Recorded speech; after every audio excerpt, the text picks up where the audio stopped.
pela sua graça, pelo seu amor, seja dado a Cristo cordial louvor. Veio resgatar-nos pela sua cruz, quis apresentar-nos em celeste luz, pela sua morte e pelo seu poder, o inimigo nunca poderá vencer.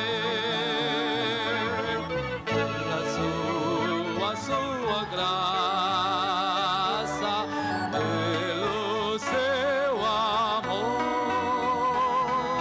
seja dado a Cristo cordial louvor. Mas o seu serviço continua ali, poderá valer-nos entretanto aqui, por nós advogando com o Pai está. Ele nos ajuda e sempre ajudará.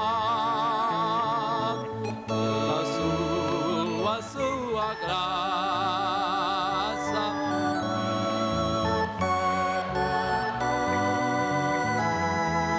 seja dado a Cristo cordial louvor. 47. Louvamos-te, ó Deus, pelo dom de Jesus. Louvamos-te, ó Deus, pelo dom de Jesus, que por nós pecadores foi morto na cruz. Aleluia, te rendemos sem fim. Aleluia, tua graça imploramos, amém. Louvamos-te, ó Deus, pelo Espírito luz, que nos tira das trevas e a Cristo conduz. Aleluia, te rendemos sem fim. Tua graça imploramos, amém. Ó, vem nos encher de celeste fervor e fazer-nos fruir teu afável amor. Aleluia,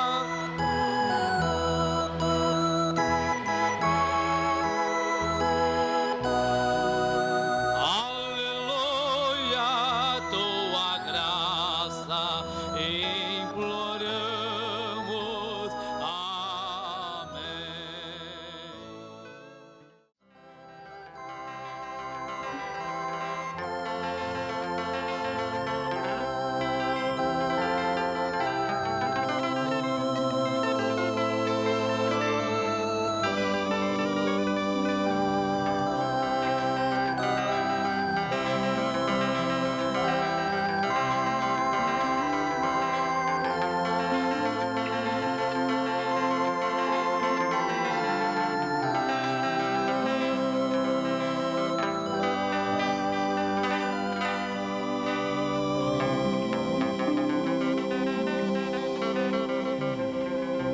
Boa noite com Jesus, né?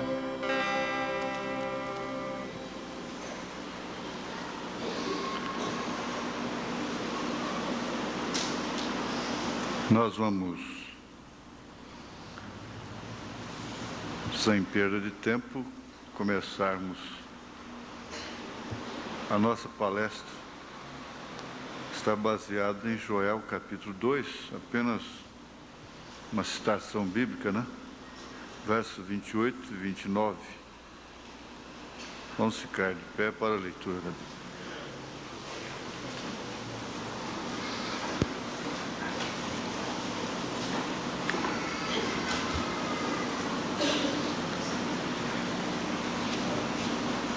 E há de ser que depois derramarei o meu espírito sobre toda a carne, e vossos filhos e vossas filhas profetizarão, os vossos velhos terão sonhos, os vossos mancebos terão visões. E também sobre os servos e sobre as servas naqueles dias derramarei o meu espírito. Senhor Deus, nós oramos a Ti, depois de ouvirmos tantas coisas boas através do rádio,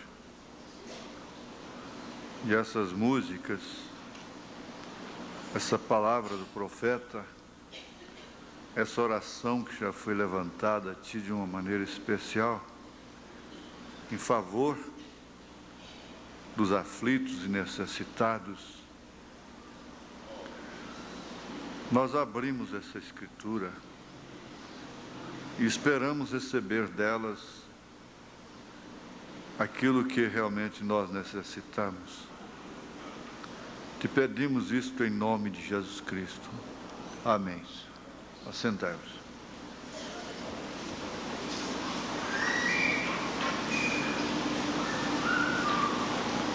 O irmão Adolfo orou, dizendo ao Senhor que nós viemos aqui para ouvir a palavra do Senhor. Agora, dificilmente a gente encarar um culto sem sofrer uma determinada tensão, às vezes um dia antes, às vezes no próprio dia, uma hora antes. E a tensão, às vezes ela é inconsciente. Eu, por exemplo, estou numa condição que eu não estou podendo ouvir o programa do rádio, porque se entra atrasado já me dá uma dor no estômago, por não saber o que vai acontecer no fim, né? Eu acho que eu vou ter que largar de ouvir o programa.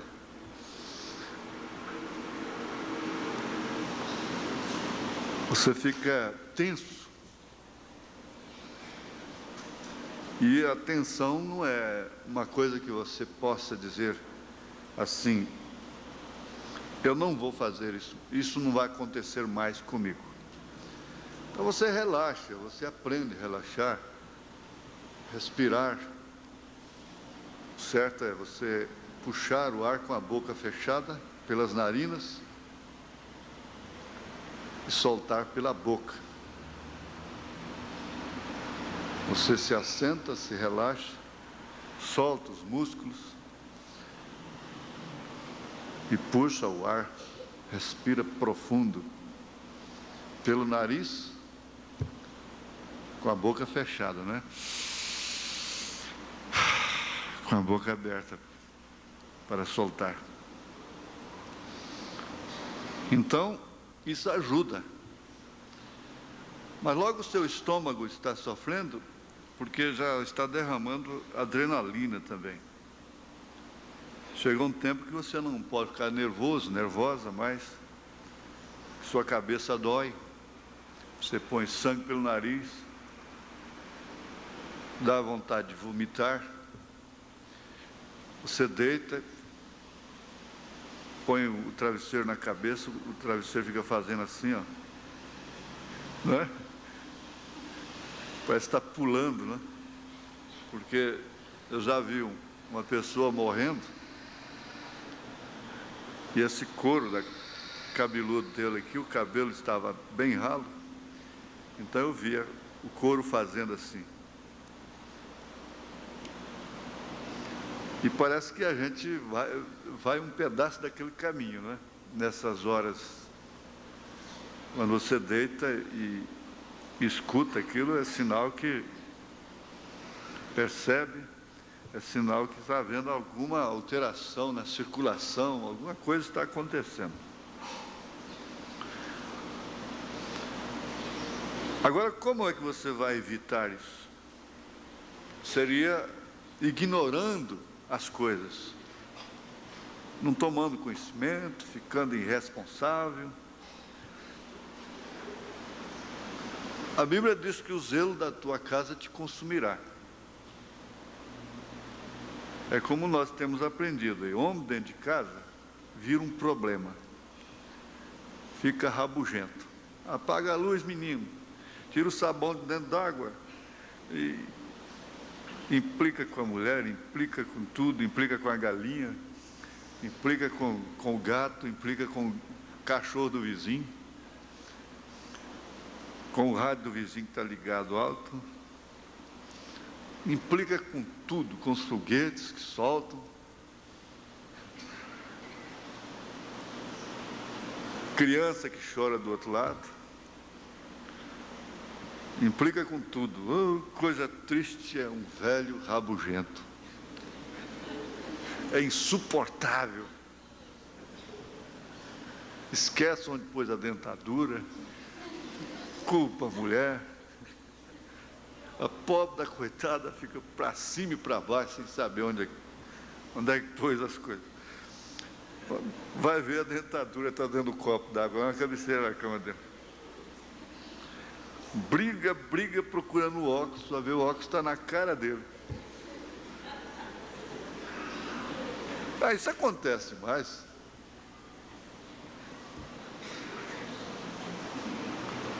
Essas coisas acontecem muito com... Agora, por isso que aposentar não é muito bom, não. Aposentar, às vezes, diminui os dias de vida. Como é que você faz? Vai ficar indiferente a tudo? Você quer que todo mundo tenha o mesmo zelo, o mesmo cuidado que você tem pelas coisas? Enxergue da mesma forma que você enxerga? Você quer que a mocinha de 17 anos, 15 anos, tenha a mesma maturidade sua? Enxergue as coisas de longe? Os filhos, o rapaz? E a coisa fica custosa, fica difícil.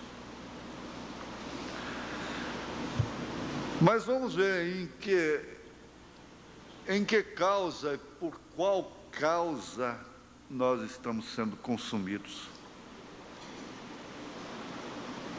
Por que motivo? Por quais motivos, né? Os quais devem ser julgados.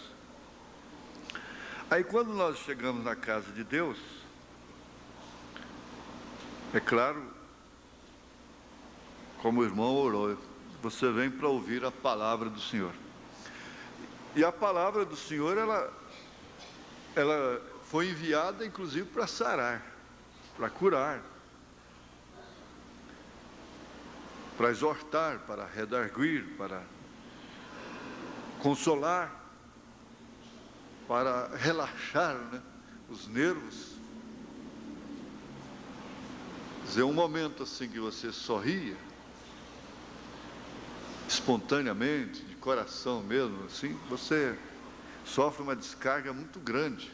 Seu sistema nervoso sofre uma descarga muito grande. É muito bom para a saúde. Inclusive, eles já fizeram estudos científicos, constataram que a pessoa devia rir pelo menos 12 minutos por dia. 12 minutos, no mínimo, 12 minutos por dia. Aí teve que atender a baixa-assinada que estão fazendo aí, né? Já para voltar às cócegas, só que isso não volta mais. Palavra de rei não volta atrás. E eu sou pela monarquia, né? Então nós vamos ver aqui um quadro através de um homem que ficou com o estômago parecendo couro de boi, e que enrugava a pele. Você sabe que conforme o ministério, o homem envelhece 10 anos em 50 anos. Quer dizer, isso quer dizer, ele tem um envelhecimento precoce. Quando ele chega aos 40, ele parece que tem 50. E Jesus Cristo, ele estava com 30, parecia que tinha 50. Muitos ficam até criticando, zombando, mas aquele envelhecimento precoce foi por amor deles, daqueles próprios, né, que criticam até. Porque essa classe de ministério, ela é acompanhada de uma carga muito pesada. Muito pesada mesmo. E às vezes você está rindo, mas Deus sabe como é que você está rindo. Quer dizer, as pessoas que têm responsabilidades, isso é relativo, né? Tem a lei da relatividade aí. Às vezes 5 quilos para um corresponde 50 para outro. Às vezes um homem pegar 50 quilos e o outro pegando 5, o que está pegando 5 está fazendo até mais do que aquele que está pegando 50. Isso é a lei da relatividade, né? E você chega a um ponto, às vezes a pessoa chega a um ponto que a família fica alegre por ver aquele homem dar um passo, subir um degrau da escada, descer um degrau, descer da cama. E coisa que quando está sadio, então aquilo é normal. Tem que pegar peso, tem que fazer caminhada, tem que correr, tem que fazer tanta coisa. Mas você pode chegar ao ponto de ficar muito alegre por ver seu marido dar um passo. Ainda novo. Eu já vi caso de um rapaz novo, bonito, forte, ficar 32 dias em estado de coma. E os médicos trabalhando intensamente, com sua cabeça e orações, intensas mesmo, intensivas, não é? Por ele. E quando ele se assentou a primeira vez na cama, aquilo foi uma alegria tão grande. Quando ele falou a primeira palavra, gungunou a primeira palavra, aquilo foi tudo para a família. E os pequenos sinais que ele foi dando, né? Sobrinho da irmã Anita, ela deve estar se lembrando. Então, os pequenos sinais que foram sendo dados, era uma grande alegria para a família. No entanto, poucos dias antes, aquele rapaz era esbelto, forte, corria e sorria, e pulava e saltava, e ninguém percebia aquilo. Ninguém se alegrava por aquilo. Isso é o quadro humano, né? É a dimensão humana. O homem está aí tão, às vezes até arrogante, e daí a pouco está precisando de tudo e de todos para dar um passo. Mas é assim mesmo, meus irmãos. Vamos ver aqui em relação a essa promessa. Porque esse texto ele é encabeçado pela promessa da efusão do Espírito. Agora, nós notamos aqui que todas as promessas de Deus que eram para se cumprir, já se cumpriram. Não tem uma promessa de Deus que era para se cumprir, que deixou de se cumprir. Todas as promessas de Deus, bem entendido. Porque às vezes você fala, determina uma coisa para a pessoa, você fala, marca a hora com ela, marca um jantar com ela, um almoço, mas não foi ela que marcou com você, ela não deu sim, você que marcou com ela, depois você não vai, ela briga com você, mas foi ela que falou, não teve o seu acordo, né? Não combinou, ela apenas determinou e você não deu sim, não pôde ir ou não quis ir, qualquer coisa. Então ela diz a ele: você tratou e não cumpriu. Ele diz: não, eu não tratei, você que falou, você que determinou, você que programou, mas eu não tratei assim. Então, se faz muito disso com Deus. Tem muita gente no mundo, principalmente o mundo pentecostal, cobrando coisas de Deus que Ele nunca prometeu. Ele nunca falou aquilo. Não tem uma sustentação bíblica, por revelação divina. Então, aquele pregador leu na Bíblia: está alguém entre vós doente? Chame o presbítero da igreja, e ele ora pelo doente, ungindo com óleo, e ele será sarado. Isso aí é a Bíblia tomada pela letra, a prática, a letra, não é? Ao pé da letra. E ele a tomou assim, dessa forma, e ungiu aquela mulher, e a mulher morreu. Então ele rasgou as suas notas de pregar e disse: eu não vou mais pregar esse Deus. Ele não cumpre a sua palavra, porque está escrito na Bíblia que ungirá o enfermo com azeite e ele será curado. E eu ungi aquela mulher com azeite e ela não foi curada, ela morreu. Então Deus não cumpre sua palavra. Coitado. Deus vela sobre a sua palavra para a cumprir. Ele não entendeu, ele não pode ou não pôde entender que essa Bíblia Sagrada é a palavra em potencial. Muita gente idolatra a Bíblia, idolatra Jesus Cristo, idolatra a Trindade. É idolatria. Isso vem de Roma. Nem a Bíblia pode ser idolatrada, porque nada, nem mesmo Deus aceita ser ídolo. Deus não é ídolo. Deus não é objeto de idolatria, Ele é objeto de adoração. E adorar não quer dizer idolatrar. Adorar a Deus em espírito e em verdade. Então, essa Bíblia, esse versículo, vamos dizer, aquele versículo, tem realmente cumprimento quando Deus vivifica aquele versículo, naquela hora, para aquela pessoa.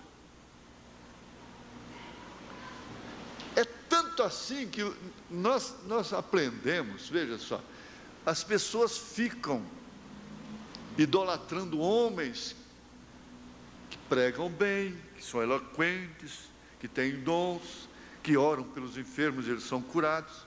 Mas preste bem atenção, o dom da cura divina está no doente, está na pessoa.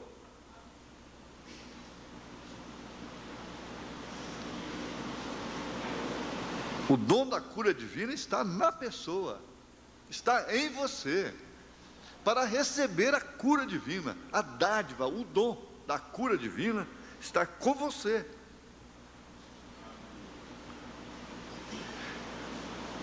Então ela se torna realmente a palavra de Deus quando ela é vivificada por Deus.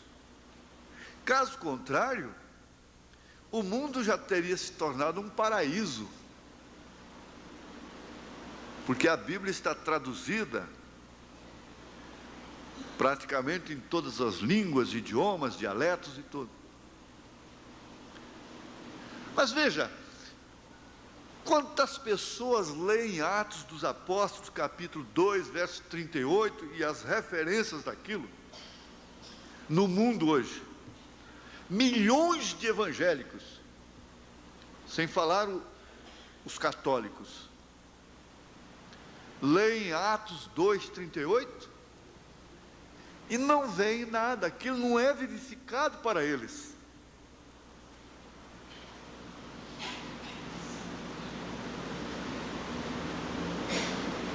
Você precisa entender isso. Quer dizer, aquilo não se torna a palavra de Deus para eles.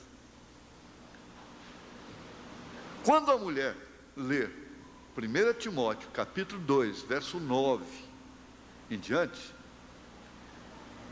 e que aquilo se torna a palavra de Deus para ela, é vivificada, é Deus falando com ela, não precisa marido brigar com ela, porque ela se assenta mostrando o joelho, e saia de borracha, essa coiseira toda, e cortar cabelo, e pintar, mesmo de uma maneira natural, sua face, suas unhas, essa coisa toda, e aquilo que Paulo fala ali. Não precisa ninguém mais falar com ela. Por quê? Aquilo foi Deus que falou com ela. Aquilo foi a palavra de Deus para ela. Aquilo foi vivificado para ela. E assim é toda a vida no sentido de conduta e ordem da igreja, sem nunca se esquecer do casamento, da fidelidade recíproca, daquilo que está em Efésios capítulo 5, a partir do verso 23, não é? Os conselhos domésticos para marido e mulher. Então, quando isso é vivificado pelo Espírito Santo, se torna realmente a palavra de Deus para aquele casal. Então aí, isso é a palavra de Deus. O profeta diz, pois bem, aquilo é tão, dá para entender tão fácil agora, se para alguns, Jesus era Deus, era o Messias. E quando um judeu era convencido que Jesus era o Cristo, então ele era convencido de que ele era o Senhor, que ele era Emanuel. Ele nunca foi convencido de que Jesus era uma segunda pessoa, entre aspas, não é? Uma suposta segunda pessoa de Deus. Porque o judeu crê de uma maneira correta. Ele traz o judeu traz a fé de Abraão. E aquele rabino, ele chamou os gentios, os evangélicos gentios, de pagãos, porque dividem Deus em três partes. O profeta disse para ele, não, e eu não creio assim, rabino. Agora eu quero que você me mostre onde Jesus Cristo falhou. Antes ele perguntou, quando o Messias vier, o que ele será? O rabino disse, ele será Deus, Emanuel. Nada de segunda pessoa. Aí ele disse, me mostra onde Jesus falhou em ser esse Messias.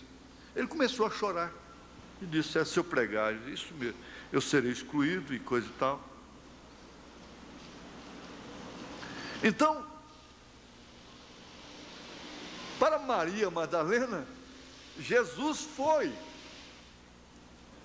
realmente o que ele era. Para o ladrão crucificado, que nós dizemos do lado direito, mas seria melhor dizer o ladrão revelado, Jesus foi realmente aquilo que ele era, foi rei. Lembra-te de mim quando entrares no teu reino. Então aquilo foi vivificado para ele, mas não foi para o outro. A incredulidade do homem não anula a palavra de Deus. Não. Deus continua sendo Deus, a sua palavra continua sendo palavra, mas para aquele indivíduo, para aquela pessoa, não é. Não é a palavra. 1 Timóteo 2, verso 9, não é a palavra para as mulheres mundanas, não é a palavra de Deus. Um exemplo apenas. Para Caifás, Anás, o sumo sacerdote, Jesus era um bastardo, era Beelzebu. Mas para a samaritana, não. Então a Bíblia hoje está assim, como Cristo, como os vestidos de Jesus, que eles repartiram, lançaram sorte, e fizeram essa coxa de retalho para fazer o ecumenismo, que é realmente a imagem da besta.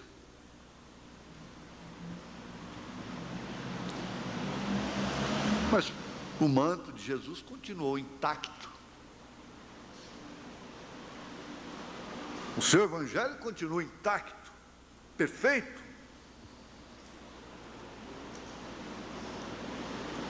Ele é uno e tem que ser encarado de uma maneira unilateral. Então, todas as promessas de Deus que eram para se cumprir, elas se cumpriram.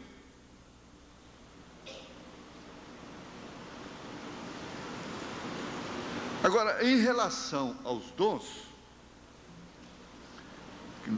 o Espírito foi derramado.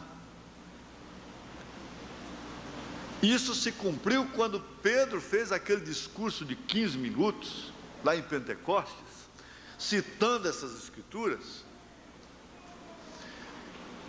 E num discurso de 15 minutos, quase 3.000 almas se compungiram. E logo foram a eles, aos apóstolos, e perguntaram-lhes: que faremos, varões e irmãos, com seus corações compungidos? Ali não estava um sermão teológico, emocional. Pedro simplesmente disse para eles o que é que estava acontecendo ali. Agora Pedro, com a chave do reino dos céus, eu disse no rádio: vocês contestam o batismo em nome do Senhor Jesus Cristo. E um reverendo chegou a dizer: eu prefiro obedecer a Jesus do que a Pedro, porque Jesus mandou que fosse batizado em nome do Pai, do Filho e do Espírito Santo, em São Mateus 28, 19.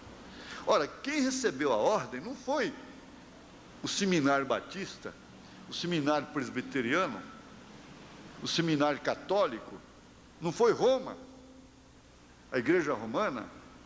Quem recebeu essa ordem pessoalmente, de Mateus 28, 19, foi Pedro. Foi João, foi Tiago, foram os apóstolos. E eu disse: pois bem, reverendo, então Pedro, Paulo, Filipe, todo mundo desobedeceu a Jesus. E o concílio de Nicéia, Roma, obedeceu 325 anos depois de Cristo.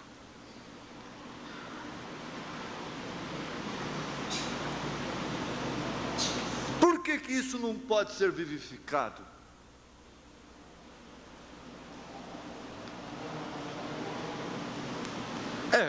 Isso é Bíblia, não resta dúvida, mas não é da minha denominação. Está bem? Isso quer dizer que o Espírito Santo não revelou isso para você, não vivificou isto para você. Por isso você está agindo frontalmente, de uma maneira assim, de total choque com estas Escrituras. Agora você aplica isso em todos os aspectos da vida da igreja.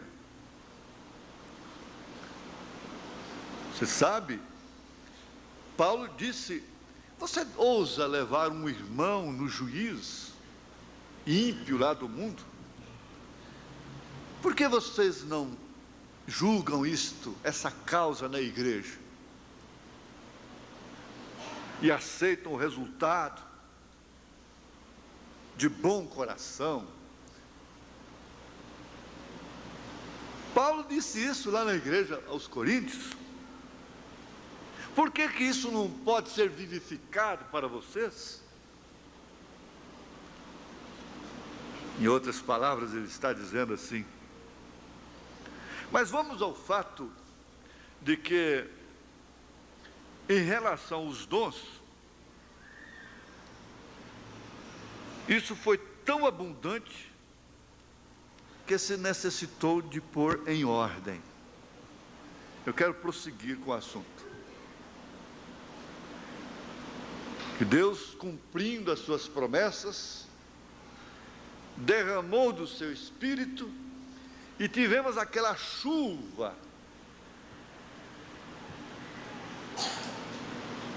dos dons espirituais. Então, São Paulo pega e tem que pôr aquilo em ordem. Antes de tudo, ele fala que na sua primeira carta aos Coríntios, capítulo 13, no final do capítulo 12, depois de falar aí sobre a diversidade dos dons espirituais, no capítulo 12, a diversidade dos dons, né? Aí ele vem e fala sobre a unidade dos membros do corpo, e no fim do capítulo 12, depois de falar sobre essa diversidade dos dons, ele diz: portanto, procurai com zelo os melhores dons, e eu vos mostrarei um caminho ainda mais excelente, mais precioso, de maior prioridade. Vou mostrar para vocês. Aí ele começou, no 13. Ainda que eu falasse as línguas dos anjos, dos homens e dos anjos, fosse poliglota, né? E não tivesse caridade, que é o amor, seria como metal que soa, como sino que tine. E ainda que tivesse o dom de profecia e conhecesse todos os mistérios e toda a ciência, e ainda que tivesse toda a fé, de maneira tal que transportasse os montes, e não tivesse amor, nada seria. O irmão Branham disse: olha, isso não, o que você faz pelo povo, pelas pessoas,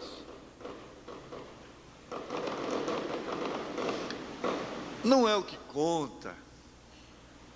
Está vendo isso aí? Já está preocupado. Para que aquilo, né?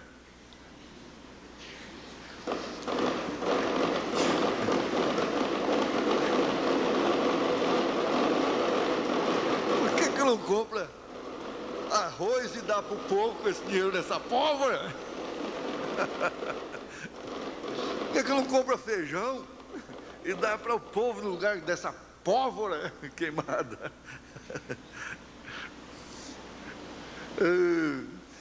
A rabugiça é difícil, viu? Mas está aí, ó.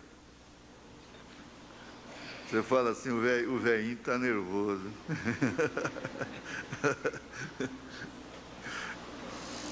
Mas está bom.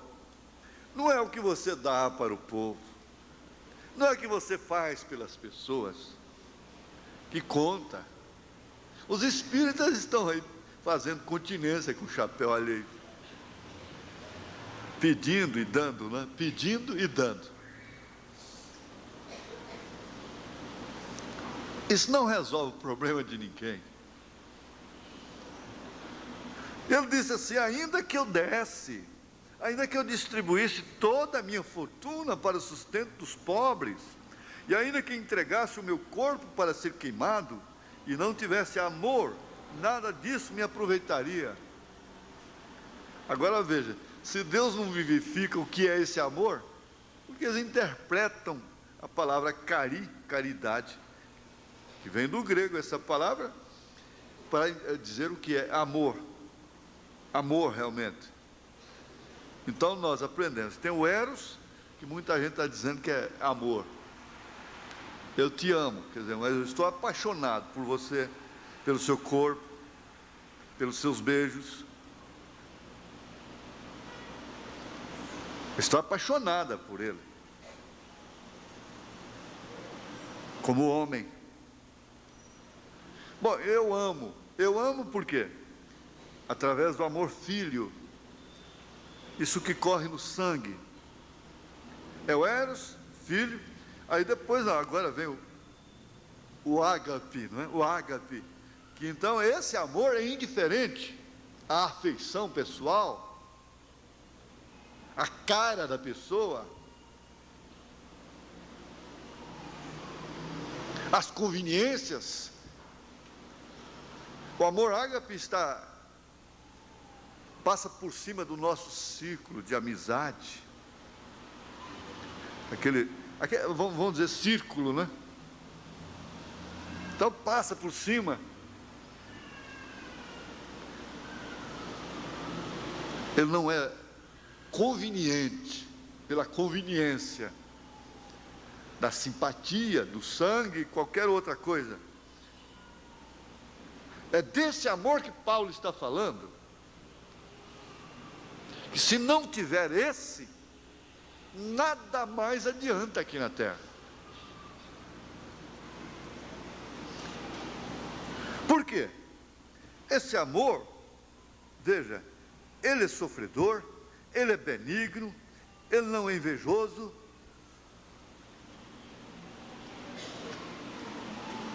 Quando você, irmão, estiver passando, sofrendo uma coisa na família, por exemplo, seu filho estiver numa situação tão terrível,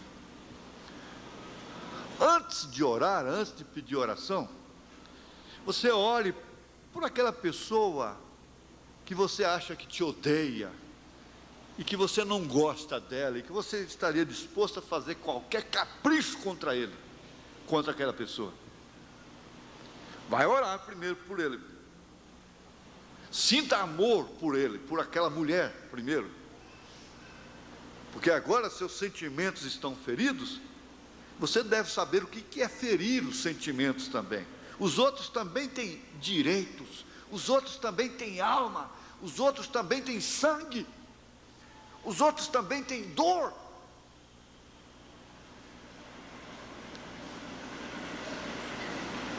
Então Jesus vem e permite que você caia. Talvez nem seja você mesmo uma pessoa querida sua, um filho, uma filha, o pai ou a mãe, porque estando de fora você sente mais.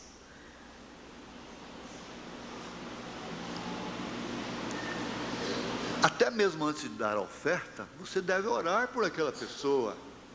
Jesus ensinou assim.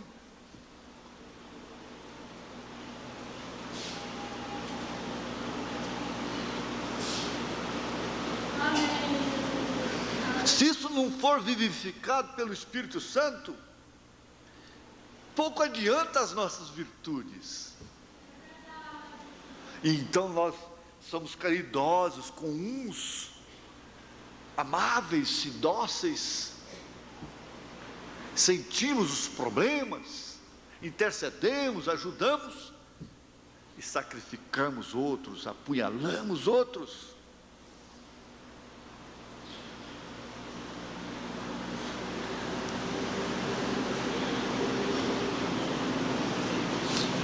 Agora, quando isso acabar, e vai acabar, se não acabar por amor, acaba pela dor,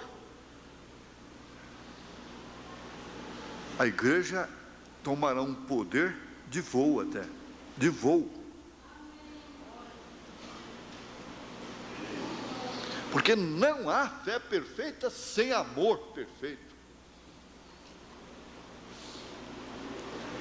Jesus foi parece que impraticável. Jesus parece que foi impraticável aqui. Espera aí. São Mateus capítulo 5. São Mateus capítulo 5,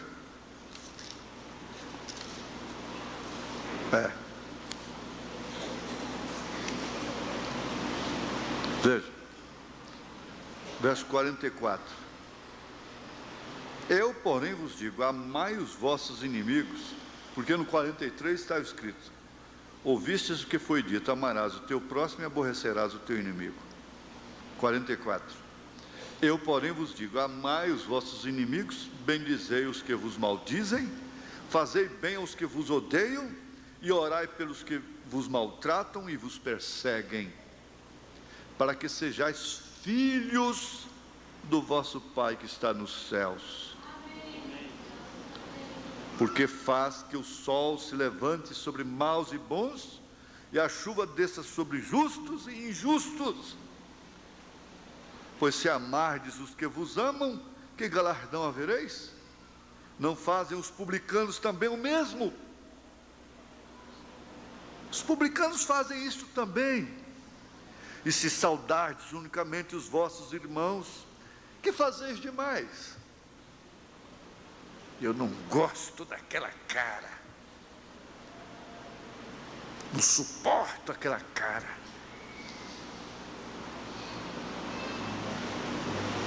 Depois da vida pela cara que você gosta.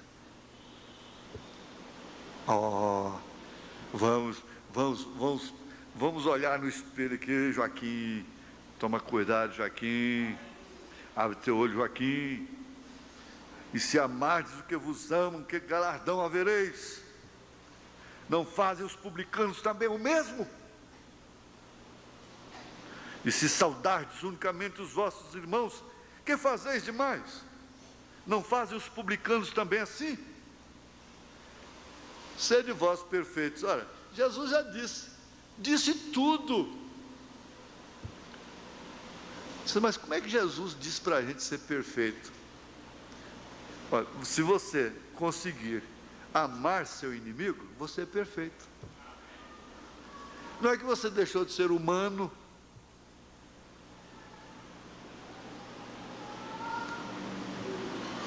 Sede vós, pois, perfeitos, como é perfeito o vosso Pai que está nos céus. Quer dizer, Jesus estava traçando aqui o perfil do homem perfeito. Inclusive, Tiago depois traça também, completa o gráfico. O homem que domina a sua língua é perfeito.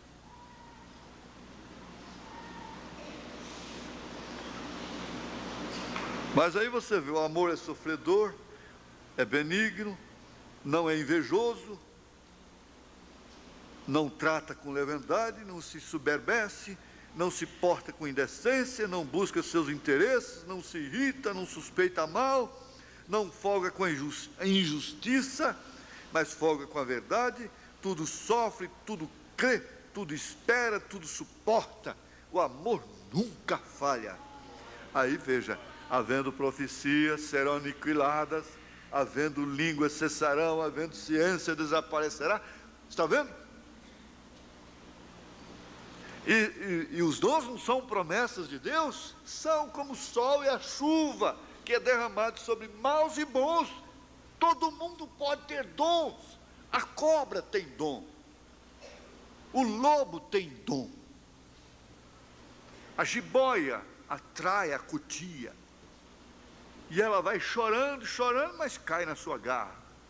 A galinha é derrubada pelo lobo pelo olhar lá do galinheiro. Isso não é conto, não é verdade.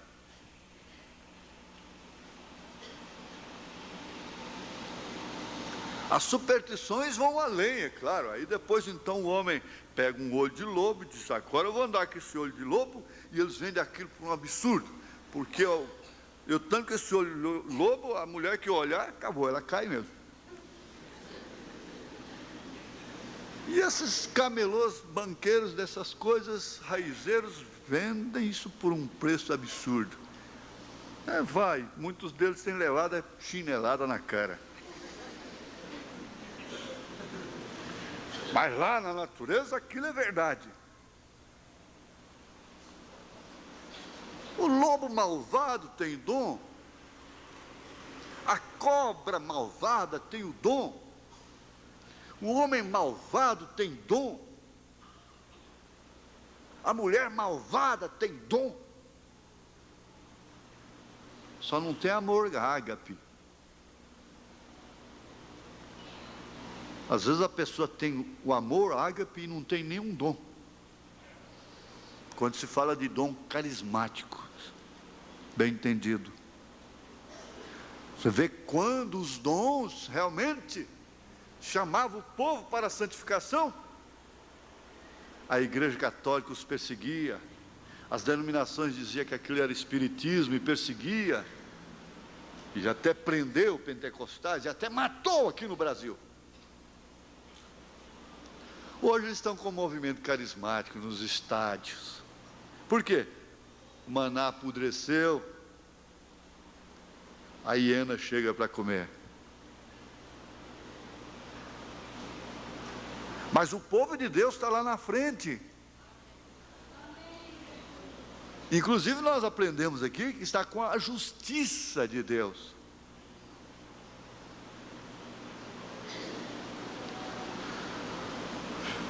Eu sei que isso é a palavra de Deus. Então, eu estou sentado convosco aí, lá no último banco. O eu está sentado lá atrás.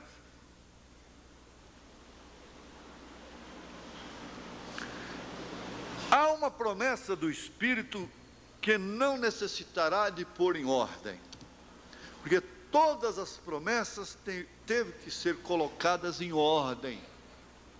Veja o trabalho que Paulo teve com a igreja de Corinto.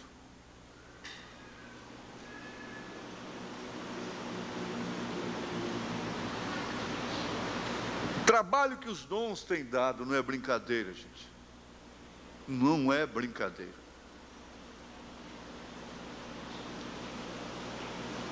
O trabalho que os dons espirituais têm dado no mundo, nas igrejas, não é brincadeira, é demais. A mulher que tem o dom de profetizar, ela fica rebelde, ela não acata mais pastor, nem nada, e forma o seu círculo, o seu grupo, porque ela ouve o Senhor. Fica em total desordem. A pessoa tem o dom de cantar e não submete mais. Sai da comunhão por causa de cantar, por causa de tocar, vai embora da igreja. Por causa de cantar, por causa de tocar. Ora, o profeta disse: eu posso pregar 150 anos, e isso não me salvará. Eu posso cantar, eu posso tocar, isso não quer dizer que vai me salvar, porque eu canto, porque eu toco, porque eu falo línguas, porque eu profetizo, porque eu curo os enfermos, porque eu tenho dons.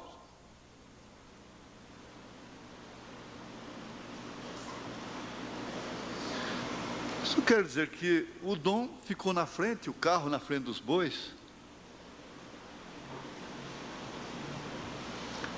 Se sente discriminada, discriminado. Isso é certo? Está certo? Seria melhor cortar o braço direito e entrar no céu sem aquilo. Vocês sabem de que eu estou falando, é verdade. É pura verdade. Nós que temos dons, nós corremos um risco muito grande. Deus tem me guardado, mas para me guardar tem me mantido debaixo de um jugo terrível.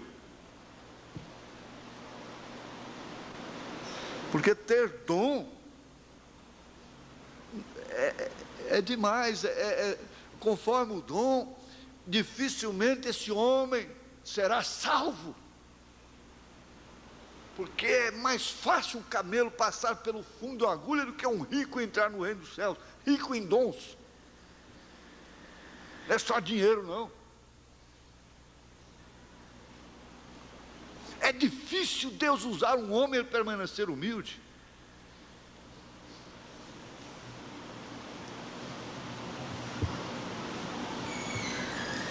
Ia continuar gostando do povo humilde, das pessoas pequenas. É difícil. Agora, nós vamos finalizar, porque o nosso tempo já está esgotado. Dons precisam ser colocados em ordem, não resta dúvida. Mas entre todas essas promessas, há uma promessa gloriosa, maravilhosa, que é a da transformação dos nossos corpos, exatamente como aconteceu com Abraão e Sara.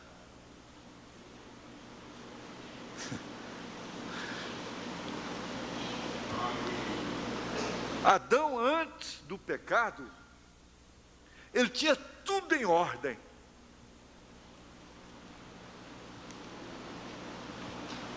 Ele não tinha por que ensoberbecer-se. Se ele falasse, uma árvore mudaria de lugar, sem que ele pegasse um trator, uma ferramenta. Ele bastava ele falar. A palavra falada, aquele jatubazeiro enorme se transplantaria de um lugar para o outro. Ele podia mudar o curso de um rio. Só que ele nunca fez isso. Sabe por quê? Porque cada árvore estava no seu lugar. Cada rio estava no seu lugar certo. Não tinha nada fora de ordem antes do pecado. Porque ele estava vivendo de uma maneira primária, em primeiro plano, a perfeição. Ele era um corpo transformado. Isto quer dizer, houve uma queda. Ele estava no nível do nosso corpo transformado. Por isso é que houve queda. Ele regrediu.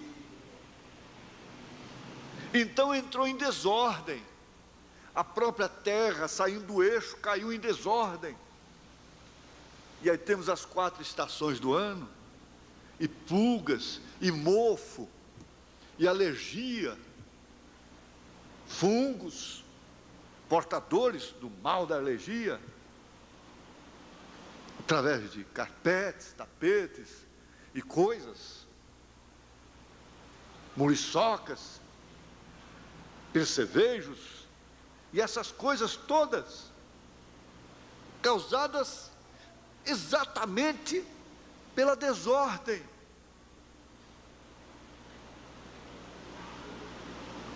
Até então não havia isso.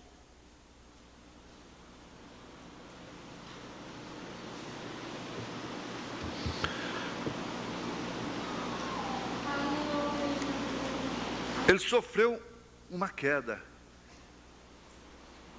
Nós sofremos um levantamento. Já nascemos caídos. Vimos o mundo falando mentira. Vimos o mundo através de sexo. Tudo isso é a decadência. É o meio alternativo. É o meio permissivo. Não é o meio perfeito. O meio perfeito é a palavra. Seria pela palavra falada, cada semente, não pelo sexo. Mas você diz, e por que Deus permitiu isso? Ele permitiu realmente, é a maneira permissiva, para expressar os seus atributos. Então, um homem vivendo aí 80 anos, Deus não perdeu nada com isso. Isso no tempo de Deus corresponde a 8 segundos. 8 segundos, uma vida de 80 anos. 1, 2, 3, 4, 5, 6, 7, 8. Pronto, 80 anos para Deus. Deus não perdeu nada. E Ele continua, Ele cumpre o seu propósito. Ele está chamando seus filhos pela palavra falada. Ele não foi frustrado, não, gente. Ele não perdeu para o diabo.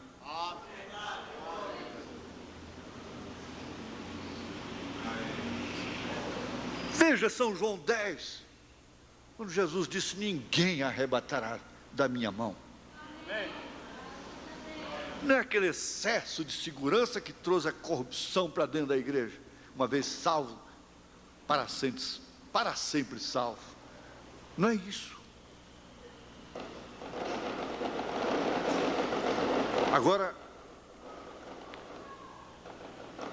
para mim isso aqui é mais do que bonito. Isso é importante. Ao nascer do sol, parágrafo 77, o profeta disse: notem bem, é o Espírito que o vivifica, é a faísca que produz o fogo, não é a gasolina a que produz o fogo. Não, gasolina não produz fogo, mas é a faísca que acende a gasolina. Vê você? Jesus disse: sem mim nada podeis fazer. Isso quer dizer, você pode estar com um tanque cheio de gasolina, mas sem a faísca o carro vai ficar parado. Sem a corrente elétrica o carro vai ficar parado com o tanque cheio. Sem mim nada podeis fazer. Sem a vivificação você tem uma Bíblia, grande ou pequena, bonita.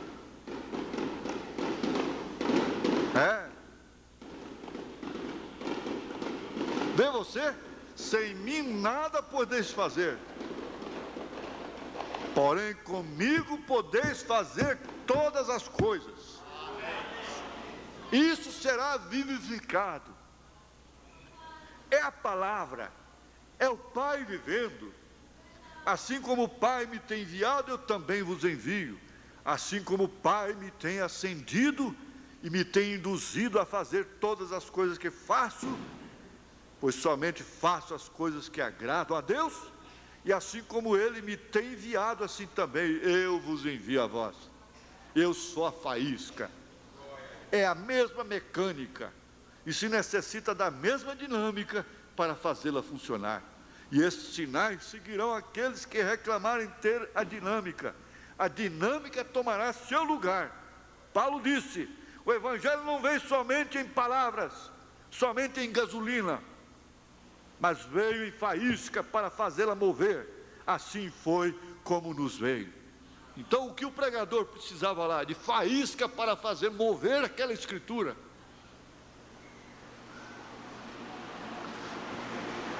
E às vezes nós tomamos uma escritura em favor de uma pessoa má, e ela funciona, e aquela pessoa é curada. E às vezes você toma a mesma escritura por uma pessoa santa, e ela não é curada, e Deus a recolhe. Mas como é que se explica isso? É que Deus tem prazer na morte dos santos. Às vezes é mais fácil um ímpio receber a cura divina de uma maneira generalizada.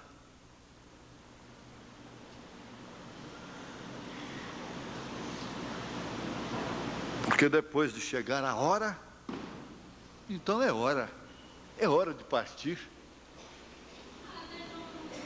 Deus não está funcionando a escritura da cura divina, mas ele não podia entender que Deus resolveu funcionar uma outra escritura muito mais sublime para aquela mulher.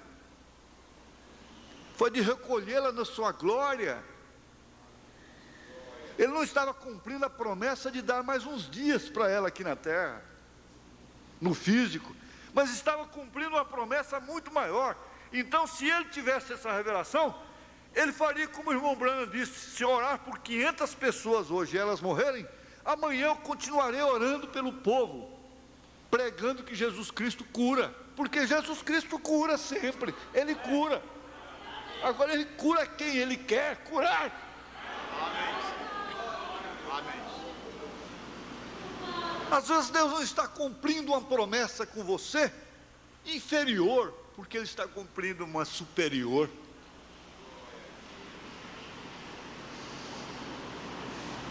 Será que dá para levar isso no seu coração? Para a hora da contradição? Porque está certo, a gente fala promessa. Promessas de Deus para nós. E exigências, deveres, mandamentos de Deus para nós.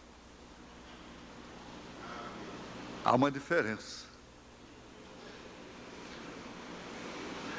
Então, quando tivermos que enfrentar uma contradição muito grande, aqui, socialmente falando, fisicamente falando, humanamente falando, religiosamente falando, eclesiasticamente falando, que é a igreja, será que nós podemos nos lembrar, vocês que vão ouvir isso na fita também, será que vamos poder nos lembrar de que Deus poderia estar cumprindo uma promessa muito maior do que aquela que esperávamos aqui, naquele exato momento?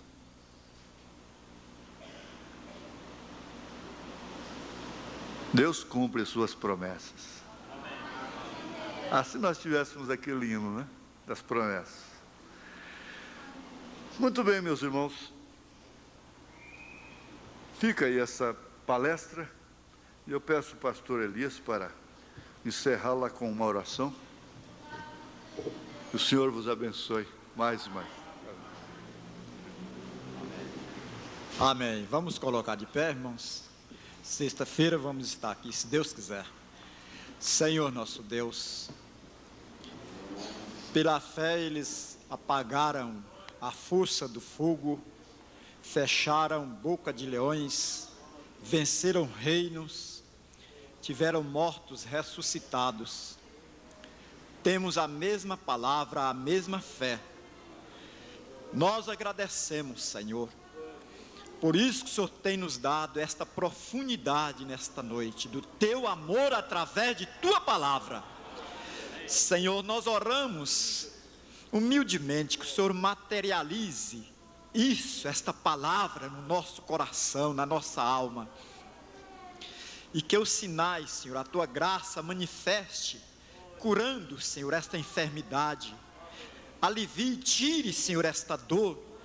Traga a bênção, Senhor, para cada um que recorre ao Senhor, através desta fé restaurada, Senhor, para nós, através do ministério do sétimo anjo, no nome de Jesus Cristo. Confirme a bênção, Senhor, da tua palavra nos nossos corações, no nome de Jesus Cristo. Amém, Senhor, amém. Cumprimente um outro, volte para casa crendo na bênção de Deus. Deus abençoe os irmãos no nome de Jesus Cristo.